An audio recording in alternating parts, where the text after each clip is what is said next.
Hallelujah. सभी को जय मसीह जी की। आज हम लोग बाइबल ऑडियो वचन के पार्ट 22 में चलेंगे। हालेलुया। दुष्ट आत्मा ग्रस्त बालकों को चंगा करना। हालेलुया। जब वे भीड़ के पास पहुँचे तो एक मनुष्य उसके पास आया और घुटने टेक कर कहने लगा, हे प्रभु, मेरे पुत्र पर दया कर, क्योंकि उसको मिर्गी आती है और वह बहुत दुख उठाता है और बार बार आग में और बार बार पानी में गिर पड़ता है। हालेलुया। मैं उसको तेरे चेले के पास लाया था, पर वे उसे अच्छा नहीं कर सके। यीशु ने उत्तर दिया, हे अविश्वासियों और हठीले लोगों, मैं कब तक तुम्हारे साथ रहूँगा, कब तक तुम्हारी सहूँगा, उसे यहाँ मेरे पास लाओ। तब यीशु ने दुष्ट आत्मा को डांटा और वह उसमें से निकल गई और लड़का उसी घड़ी अच्छा हो गया। हालेलुया। तब चेलों ने एकांत में यीशु के पास आकर कहा, हम उसे क्यों नहीं निकाल सके? उसने उनसे कहा, अपने विश्वास की घटी के कारण, क्योंकि मैं तुमसे सच कहता हूँ, यदि तुम्हारा विश्वास राई के दाने के बराबर भी हो तो इस पहाड़ से कह सकोगे, यहाँ से सरक कर वहाँ चला जा, तो वहाँ चला जाएगा, और कोई बात तुम्हारे लिए असंभव न होगी। पर यह जाति बिना प्रार्थना और उपवास के नहीं निकलती है। वचन कहती है कि एक आदमी था, उसके एक पुत्र थे, उसके पुत्र को मिर्गी का बीमारी था और वो यीशु मसीह के चेले के पास में लेकर गए और उसको बोले कि मेरे बेटे में से दुष्ट आत्मा निकाल दे। पर वो यीशु मसीह उन्हें सारे बातें सिखाए थे, दुष्ट आत्मा के ऊपर अधिकार भी सिखाए थे, बीमारों को चंगा करने के भी सिखाए थे, लेकिन फिर भी वो उस मिर्गी वाले लड़के को चंगा नहीं कर सके। हालेलुया। तब जाकर के उनको यीशु मसीह के पास जब लाया गया तो यीशु मसीह उस दुष्ट आत्मा को डांटे और उस दुष्ट आत्मा को डांटते हुए उसमें से हठीलापन जो दुष्ट आत्मा था वो उसी घड़ी यीशु मसीह के नाम से वो दुष्ट आत्मा चला गया। हालेलुया। जब यीशु मसीह के नाम से वो दुष्ट आत्मा चला गया, उसके बाद यीशु मसीह के चेले लोग जो थे वो एकांत में जाकर के प्रभु यीशु मसीह को कहे कि हम लोग क्यों नहीं इसको निकाल पाए। तो उन्होंने कहा कि हे अल्प विश्वासियों, अगर तुम्हारे पास विश्वास हो कि हम उसे चंगा कर पाएंगे तो तुम चंगा कर पाओगे। तुम्हारे अंदर विश्वास हो कि हम उसमें से दुष्ट आत्मा को निकाल सकेंगे तो तू निकाल सकेगा। तो अगर ये सोचोगे होगा कि नहीं होगा, तो ऐसे में तुम अविश्वास करोगे तो नहीं भी होगा। और दूसरी बात उन्होंने यह कहा कि ये जाति बिना उपवास के और प्रार्थना के नहीं निकलती है। हालेलुया। तो यानी कि उपवास और प्रार्थना अनिवार्य है। हालेलुया। हम लोग को उपवास और प्रार्थना करना अनिवार्य है। जब तक उपवास और प्रार्थना नहीं करेंगे तब तक छोटे मोटे बीमारों को हम चंगा कर सकते हैं, दुष्ट आत्मा को निकाल सकते हैं, लेकिन इतने बड़े बड़े बीमारियों को हम चंगा नहीं कर सकते हैं। इसीलिए उपवास और प्रार्थना अनिवार्य है। क्योंकि हम जहाँ भी देखते हैं प्रभु यीशु मसीह एकांत में चले जाते थे, पहाड़ों पे चले जाते थे और वहाँ जाकर के प्रार्थना किया करते थे। हालेलुया। पानी पर चलने से भी पहले प्रभु यीशु मसीह प्रार्थना किया, और रोटी 5 रोटी 2 मछली को भी जब खिलाने की 5000 मनुष्य को खिलाने की बात हुई थी तभी भी प्रभु यीशु मसीह ने प्रार्थना किया। तो कहने का मतलब है कि हम लोग को भी प्रार्थना करना अनिवार्य है और ज़्यादा से ज़्यादा करना है, ज़्यादा से ज़्यादा उपवास करनी है। हालेलुया। अपनी मृत्यु के विषय यीशु की पुनः भविष्यवाणी। प्रभु यीशु मसीह अपनी मृत्यु के बारे में फिर से दोबारा भविष्यवाणी करते हैं। हालेलुया। कोई ऐसा मनुष्य नहीं होगा, कोई ऐसा देवी देवता भी नहीं होगा जो अपनी मृत्यु के विषय में वो जानता होगा, लेकिन हमारे प्रभु यीशु मसीह अपनी मृत्यु के विषय में जानते थे। और एक बार नहीं बल्कि साक्षात आप किताबें में देखेंगे तो 3 बार लिखा हुआ है, तीसरी बार भविष्यवाणी, लेकिन वैसे करके वो 6-7 बार खुद अपने बारे में भविष्यवाणी किया गया है। हालेलुया। जब वे गलील में थे तो यीशु ने उनसे कहा, मनुष्य का पुत्र मनुष्य के हाथ में पकड़वाया जाएगा। वो अपने बारे में कह रहे हैं कि मनुष्य का पुत्र मनुष्यों के हाथ में पकड़वाया जाएगा, यानी कि दुष्टों के हाथ में। हालेलुया। वे उसे मार डालेंगे और वह तीसरे दिन जी उठेगा। कौन मार डालेगा? वो सदूकी फरीसी उसको मार डालेगा, और तीसरे दिन कौन जी उठेगा? प्रभु यीशु मसीह। वो खुद के बारे में भविष्यवाणी कर रहे हैं। हालेलुया। इस पर वे बहुत उदास हो गए, उनके चेले लोग जो थे बहुत उदास हो गए। हालेलुया। लेकिन प्रभु यीशु मसीह को देखिए कि वो खुद अपनी मृत्यु के बारे में भविष्यवाणी कर रहे हैं, लेकिन उनके चेहरे पे शिकंज नहीं है, उनके डर भय नहीं है कुछ। क्यों नहीं है? क्योंकि वो उसी के लिए वो आए ही थे। क्योंकि वो बलिदान अपना नहीं देते तो आज हम लोग नहीं बचाए जाते, इसलिए उनका बलिदान हमारे लिए अनिवार्य था। हमें भी दुखी होती है। हम लोग गुड फ्राइडे मनाते हैं, लेकिन गुड फ्राइडे में कोई कुछ गुड नहीं है। गुड का मतलब अच्छा होता है, लेकिन कुछ गुड नहीं है। वहाँ पे एक मनुष्य को जो निर्दोष है उसको क्रूस पे चढ़ा करके मारा जाता है, उसके मुंह पे थूका जाता है, उसको दाढ़ी नोचा जाता है, उनके पांजरों में भाला भोंका जाता है, उनके शरीर पे इतने कोड़े मारे जाते हैं कि उनको घाव, इतना गहरा घाव होता है कि हड्डी दिखने लगता है। तो वो कोई गुड नहीं है। एक शरीफ मनुष्य मारा जाता है उस दिन, वो कोई गुड नहीं है। लेकिन गुड तो ये इसलिए गुड फ्राइडे कहा गया है क्योंकि उस दिन हम लोगों को, अगर वो नहीं मरते तो हम लोग उद्धार नहीं पाते, हम लोग स्वर्ग के राज के अधिकारी नहीं होते, हम लोग पापी से पवित्र नहीं होते, हम लोग पापी ही रह जाते। हालेलुया। तो हमारे पापों के लिए उन्होंने मारा गया, गाड़ा गया, मुर्दे में से तीसरे दिन जीवित उठा। हालेलुया। वो यशायाह के पुस्तक में लिखा हुआ है कि वो हमारे लिए ही मारा गया, कुचला गया, हमारे दुर्बलताओं को, हमारे रोगों को उसने ले लिया। हालेलुया। आगे चल के कहते कि मंदिर का कर। जब ये कफरनहूम पहुँचे तो मंदिर का कर लेने वालों ने पतरस के पास आकर पूछा, क्या तुम्हारा गुरु मंदिर का कर नहीं देता? उसने कहा, हाँ देता है। जब वह घर में आया तो यीशु ने उसके पूछने से पहले ही उससे कहा, हे शमौन, तू क्या सोचता है? पृथ्वी के राजा महसूल या कर किन से लेते हैं? देखिए यहाँ पे कहता है कि यीशु मसीह के चेलों के पूछने से पहले ही यीशु मसीह ने उनसे कह दिया, हे शमौन, तू क्या सोचता है? पृथ्वी के राजा महसूल या कर लेने, महसूल मतलब कर लेना, मतलब वो टैक्स किन से लेते हैं? अपनों पुत्रों से या परायों से? तो हमारे प्रभु यीशु मसीह जो है हमारे मन की बात को भी जान जाता है। हम क्या करना चाहते हैं वो हमारे मन को भी जान जाता है। हमें क्या चीज़ की आवश्यकता है वो हमारे मन को भी जान जाता है। हालेलुया। वो हमारी आवश्यकता को पूरा भी करते हैं। हालेलुया। पतरस ने उससे कहा, परायों से। यीशु ने उससे कहा, तो पुत्र बच गया।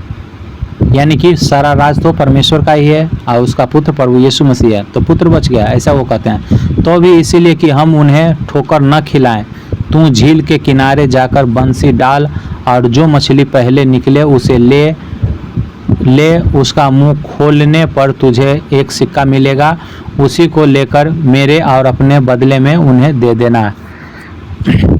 प्रभु यीशु मसीह ने उनको कहा कि कर देना तो उचित है, लेकिन बाहर वाला से लिया जाता है तो पुत्र को नहीं देना है, क्योंकि परमेश्वर का पुत्र प्रभु यीशु मसीह है। लेकिन फिर भी कहा कि हमारे कारण लोग ठोकर न खाए, इसीलिए तू जा झील के किनारे बंसी डाल और जो मछली तुमको पहले मिलेगा उस मछली के मुंह में एक सिक्का मिलेगा तुम्हें, उसी से अपना टैक्स और मेरा टैक्स तू दे देना। हालेलुया। सभी लोग आंखें बंद करें। मैं प्रार्थना करता हूँ प्रभु यीशु मसीह नासरी के सामर्थ्य नाम से, जिस तरह से टैक्स चुकाने के लिए पतरस को उस मछली के पेट में से वो सिक्का मिला, उसी तरह से हर एक के घर में, घर के फाइनेंस को चलाने के लिए, कर्जों से मुक्त करने के लिए, हर एक प्रकार के कोई सामान लेने के लिए, घर बनाने के लिए, उनको भी एक गड़ा हुआ धन मिलने पाए प्रभु यीशु मसीह नासरी के सामर्थ्य नाम से। सभी लोग बोलेंगे आमीन। आगे हम देखते हैं स्वर्ग के राज में बड़ा कौन। उस घड़ी चेले यीशु के पास आकर पूछने लगे, स्वर्ग के राज में बड़ा कौन है? इस पर उसने एक बालक के पास बुलाकर उनके बीच में खड़ा किया और कहा, मैं तुमसे सच कहता हूँ कि जब तक तुम न फिरो और बालकों के समान न बनो, तुम स्वर्ग के राज्य में प्रवेश करने नहीं पाओगे। हालेलुया। बालक को क्यों बोले प्रभु यीशु मसीह? बालक को देख करके ही क्यों इशारा किए कि ये बालक के जैसा तुम नहीं बनोगे तो तुम स्वर्ग के राज्य के अधिकारी नहीं हो पाओगे। वो इसलिए बोले क्योंकि एक बालक होता है कि आप देखिए कि बालक को झगड़ा किस बच्चे में हुए तो फिर से वो तुरंत झगड़ा हुआ, तुरंत एक साथ वो खेल रहा है, यानी कि उसके अंदर कोई प्रतिद्वंद नहीं है, किसी के प्रति कोई प्रतिद्वंद नहीं है, किसी के प्रति गुस्सा नहीं है, किसी के प्रति बुराई नहीं है। जो हो गया सो हो गया, वो अपने मन में वो नहीं रखता है। और लेकिन हम सियान लोग जो हैं अगर एक बार किसी से झगड़ा हो गया तो उसको हम कई सालों तक उसको हम याद करके रखते हैं। हालेलुया। तो इसीलिए प्रभु यीशु मसीह ने कहा कि बालकों के जैसा बनो तो वही बालकों के समान जो बनेगा वही स्वर्ग के राज में जा पाएगा। हालेलुया। इसीलिए हम लोग भी जब प्रभु यीशु मसीह को स्वीकार कर लिए तो बालकों के जैसा जब किसी से झगड़ा हो तो उसे भूल जाए, किसी के प्रति अपने मन में कुरकुराहट नहीं रखे, किसी के प्रति कुछ छल कपट नहीं रखे, किसी के कोई सामान चुराने की फेरा में नहीं रहे, किसी से जलन मत करिए। हालेलुया। बल्कि बच्चों के जैसा बालकों के समान शुद्ध मन नर्म दिल का बन के रहिए। हालेलुया। जो कोई अपने आप को इस बालक के समान छोटा करेगा वह स्वर्ग के राज में बड़ा होगा। बालकों का समान छोटा करने का मतलब हुआ कि बालक जिस तरह से भूल जाता है उसी तरह से आप भी भूल जाइए। भले लोग कहे आपको कि वो डर के मारे कुछ नहीं बोला, या हार गया, या हम बलवान हैं, कुछ भी आपको वो कहे तो आप चुपचाप रहिए, शांत रहिए। तो वो स्वर्ग के राज उसी के लिए है। सो कहता है जो छोटा अपने आप को कहलाएगा। छोटा मतलब उम्र में छोटा नहीं बल्कि स्वभाव में छोटा होना चाहिए कि जाओ तुम ही बड़ा रहो, हम तुमसे नहीं लड़ेंगे, हम तुमसे बदला नहीं लेंगे, तो उसी के लिए स्वर्ग का राज होगा। ऐसा वो कह रहे हैं प्रभु यीशु मसीह। और जो कोई मेरे नाम से एक ऐसे बालकों को ग्रहण करता है वह मुझे ग्रहण करता है।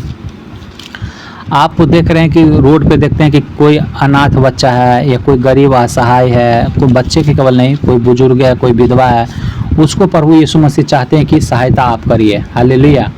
प्रभु यीशु मसीह चाहते हैं कि आपके पास अगर परमेश्वर ने धन दिया है, कुछ चाह दिया है परमेश्वर, तो आप उसको सहायता करिए, क्योंकि परमेश्वर ने उसको भी बनाया है। अब उसके ऊपर माँ बाप भले उसका कोई पाप की वजह से, कोई बुराई की वजह से या शैतान की वजह से उसका माँ बाप नहीं है, तो वो अनाथ न मरे, कोई परेशानी में उसको कोई चीज़ की कमी न हो, तो आप उन्हें सहायता करें। इसके लिए प्रभु कहते हैं। हालेलुया। पाप करने की परीक्षा पर जो कोई इन छोटों में से जो मुझ पर विश्वास करते हैं एक को ठोकर खिलाए, उसके लिए भला होता है कि बड़ी चक्की का पाट उसके गले में लटकाया जाता और वह गहरे समुद्र में डुबाया जाता। ठोकरों के कारण संसार पर हाय। ठोकरों का लगना अवश्य है, पर हाय उस मनुष्य पर जिसके द्वारा ठोकर लगती है। कहते हैं कि ठोकर लगना या परीक्षा होना तो अनिवार्य है, लेकिन जिसके कारण से तुम परीक्षा में पड़े हो, जिसके कारण से तुमको ठोकर पड़ा है, जिसके कारण से तुम प्रभु यीशु मसीह को छोड़ दिए हो, परीक्षा में विफल हो गए हो, तो उसके ऊपर हाय मतलब शरापित है वो आदमी। सो कहते हैं प्रभु। यदि तेरा हाथ या तेरा पाँव तुझे ठोकर खिलाए तो उसे काट कर फेंक दे। टुंडा या लंगड़ा होकर जीवन में प्रवेश करना, जीवन मतलब स्वर्ग में प्रवेश करना, तेरे लिए इससे भला है कि 2 हाथ या 2 पाँव रहते हुए तू अनंत आग में डाला जाए। इसका मतलब ये हुआ कि हाथ आप काट के फेंक दीजिए, पाँव काट के फेंक दीजिए या आँख निकाल के फेंक दीजिए। इसका मतलब ये नहीं है। इसका मतलब ये है कि आप हाथ के जैसा, पाँव के जैसा, आँख के जैसा जो कोई प्यारा आपका है, अब वो आपको यीशु मसीह के बारे में ठोकर खिलाता है, बोलता है कि यीशु मसीह को नहीं स्वीकार करो, यीशु मसीह को छोड़ दो, और उसके कारण से आप छोड़ दिए यीशु मसीह को ऊपर, तो उसको कह रहा है कि तुम उसके कारण तुम नर्क में जा रहे हो, तो तुम नर्क में मत जाओ, उसको छोड़ के तुम स्वर्ग में आओ। ऐसा वो प्रभु यीशु मसीह का कहने का मतलब है। हालेलुया। कोई नशा के वजह से आप यीशु मसीह को छोड़ रहे हैं तो तुम नशा को छोड़ दो, यीशु मसीह को नहीं छोड़ो, क्योंकि नशा तुमको इस धरती पे ही ख़त्म करेगा, बल्कि नशा अगर छोड़ोगे तो तुम स्वर्ग में जाओगे। हालेलुया। तो ये गलत चीज़ भी छोड़ने के लिए कह रहे हैं प्रभु। आपको जो चीज़ प्यारा लग रहा है वो आपको प्रभु यीशु मसीह में अगर रोक रहा है, ठोकर खिला रहा है, तो आप उसको छोड़ करके स्वर्ग में उसके बिना प्रवेश करें, ऐसा वो कह रहे हैं। हालेलुया। यदि तेरी आंखें तुझे ठोकर खिलाए तो उसे निकाल कर फेंक दे। काना होकर जीवन में प्रवेश करना तेरे लिए इससे भला है 2 आंखें रहते हुए तू नरक की आग में डाला जाए। आपका बहुत सारे दोस्त यार, बहुत सारे रिश्तेदार, परिवार, गांव मोहल्ले वाले लोग हैं, लेकिन आप उसका परवाह करते हुए आप नरक में जाएं, तो उससे भला है कि आप उसको छोड़ करके, भले वो लोग नहीं मानता तो उसको छोड़ दीजिए। गांव के लोग नहीं मान रहा, गांव के लोग कह रहा है कि मैं तुम्हें गांव से अलग कर दूंगा, यीशु मसीह को मानोगे तो ठीक है, तुम अलग कर दो, लेकिन एक साथ रह करके तुम नर्क मत जाओ। अलग रह करके तुम स्वर्ग में चले जाओ, लेकिन नर्क में नहीं जाओ। इसका कहने का मतलब ये बात हुई। जैसे कि अपोस्टल अंकुर नरोला जी को, परमेश्वर के दास हैं, वो बहुत बढ़ा दिए उनको परमेश्वर ने। और इससे पहले जब वो यीशु मसीह को नहीं जानते थे तो उस समय कुछ दिन उनको आया हुआ था यीशु मसीह में, तभी उनके घर परिवार के लोग कहते थे कि तुम बेटा नशा करने लगो, तुम बेविचार में जाओ, तुम जुआ करने लगो, लेकिन तुम यीशु मसीह को छोड़ दो, वो दूसरा धर्म है, दूसरा मुसलमान धर्म है, ऐसा ऐसा उसको उलट पुलट बातें करके कहने लगे। लेकिन वो यीशु मसीह का स्वाद वो चख चुके थे, क्योंकि वो उनको बीमारी जो समस्या थी उससे वो धीरे धीरे वो छुटकारा पा रहे थे, तो वो यीशु मसीह को नहीं छोड़ना चाह रहे थे। तो उन्होंने कहा कि हम संपत्ति को छोड़ने के लिए तैयार हैं, घर परिवार को छोड़ने के लिए तैयार हैं, पर यीशु मसीह को छोड़ने के लिए नहीं तैयार हैं। और जिसके कारण से देखिए कि आज प्रभु यीशु मसीह ने उनको कहाँ से कहाँ पहुँचा दिए हैं, कितना आशीषित किए हैं। तो आइए सभी लोग कहिए कि प्रभु यीशु मसीह हमें भी जो कोई ठोकर खिलाएगा, आपके मार्गों पे चलने से जो रोकेगा, मैं उसको त्याग दूंगा, पर आपके मार्ग को नहीं छोड़ूंगा, आपके वचनों को मैं नहीं छोड़ूंगा, आपसे प्रेम करना नहीं छोड़ूंगा, ताकि मैं आपके राज में भी आने पाऊँ, आपके जीवन के पुस्तक में मेरे नाम लिखा जाए। यीशु मसीह के नाम से आमीन, आमीन, आमीन, hallelujah. God bless you all. आज यहाँ पे बाइबल ऑडियो पार्ट के 22 वचन यहाँ ख़त्म होती है, 23 में अगले दिन देखेंगे। God bless you.